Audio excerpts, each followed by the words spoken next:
उनके पास एक कपड़ा भी नहीं है। कितने दिन वो अपने रिश्तेदारों के घर जाके रह पाएंगे? कराची यतीम है, यहाँ कोई घर सेफ नहीं है, कोई घर सेफ नहीं है। आप तो इस फायर ब्रिगेड के लेट आने की वजह से कितने लोगों ने नुकसान उठाया कारोबार की तरफ से। कराची इतना बड़ा शहर है, लेकिन यहाँ पे कोई सिस्टम नहीं है, कोई निज़ाम नहीं है।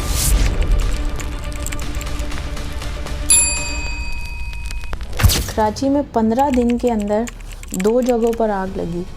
पहली आग आरजे मॉल में लगी, जहाँ पर सुबह का टाइम था और ऊपर कॉल सेंटर था, उसमें लड़के काम कर रहे थे और आग छोटी सी जगह पे लगी थी।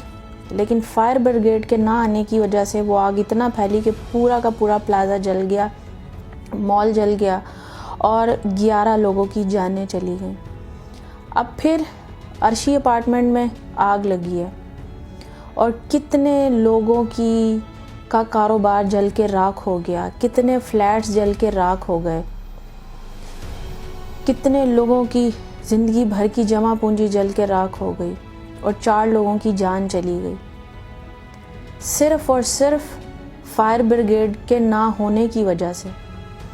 आरजे मॉल में जब लगी तो सुबह का टाइम था, अगर जो है वो रोड्स पे रश भी नहीं था। अगर फायर ब्रिगेड का सिस्टम ठीक होता तो गाड़ियां बहुत जल्दी आती और वो पूरा मॉल जलने से बच जाता।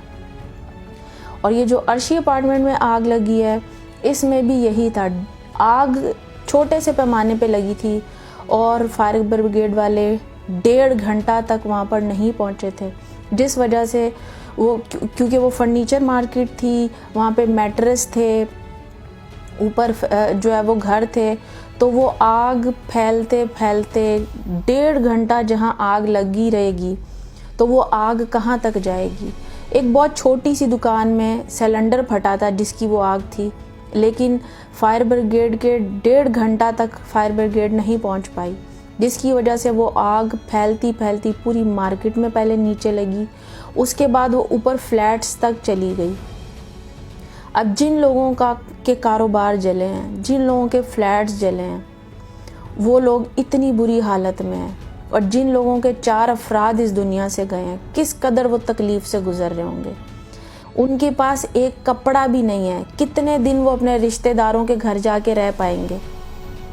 कोई आफत, कोई मुसीबत कराची के ऊपर आ जाए तो यहाँ पे एक फायर ब्रिगेड का इदारा तक किसी काम का नहीं है जो आग बुझा सके। और जब गाड़ियाँ पहुँची भी हैं तो उनके पास पानी नहीं था। क्या गुजरी होगी उन लोगों के ऊपर जिनकी सारी ज़िंदगी की जमा पूंजी जल गई।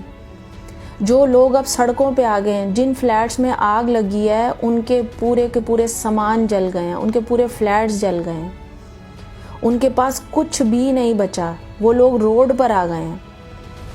क्या गुजरी होगी उन लोगों पर कि अब उनके बच्चे स्कूल नहीं जाएंगे, उनके पास एक कपड़ा भी नहीं है। कितने दिन वो अपने रिश्तेदारों के घर जाके रह पाएंगे। एक ना अहली की वजह से, एक इदारे के ना होने की वजह से कितने लोगों ने नुकसान उठाया।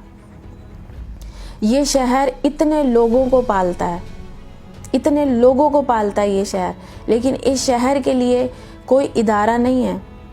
जो बुरा वक्त इस शहर पे आए तो कोई मदद कर पाएगा। हज़ारों जगह कराची में आग लगती है, लेकिन आज तक फायर ब्रिगेड को इस काबिल नहीं बनाया गया कि वो नुकसान से बचा सके। लोग तो अफसोस कर करके अपने घरों को चले गए। न्यूज़ वाले, न्यूज़ चैनल वाले वीडियो बना बना के अपने घरों को चले गए, लेकिन जिन लोगों का नुकसान हुआ, जिनके पूरे पूरे कारोबार जल गए, जिनके फ्लैट्स जल गए, उन लोगों पे क्या गुजर रही होगी, क्या हालत होगी उन लोगों की जिनका कारोबार ही वहीं था, उनका घर भी वहीं था, सब जल गया। अब वो सड़क पर बैठे हैं, उनका कोई मदद करने वाला नहीं है। तो इस फायर ब्रिगेड के लेट आने की वजह से कितने लोगों ने नुकसान उठाया कारोबार की तरफ से। और जिन लोगों की जानें गईं, अल्लाह पाक उनको जन्नत नसीब करे और उनके घर वालों को अल्लाह सब्र अता करे कि जब किसी शहर का निज़ाम दुरुस्त नहीं होता ना, तो फिर हर कोई नुकसान उठाता है। आज उन्होंने नुकसान उठाया, कल को आपकी बारी है, कल को हमारी बारी है, हर बंदे की बारी आएगी। क्योंकि शहर में कोई निज़ाम नहीं है और इसका नुकसान हर इंसान को उठाना पड़ेगा। अल्लाह पाक उन लोगों को सब्र अता करें जिनके साथ ये सब हुआ है।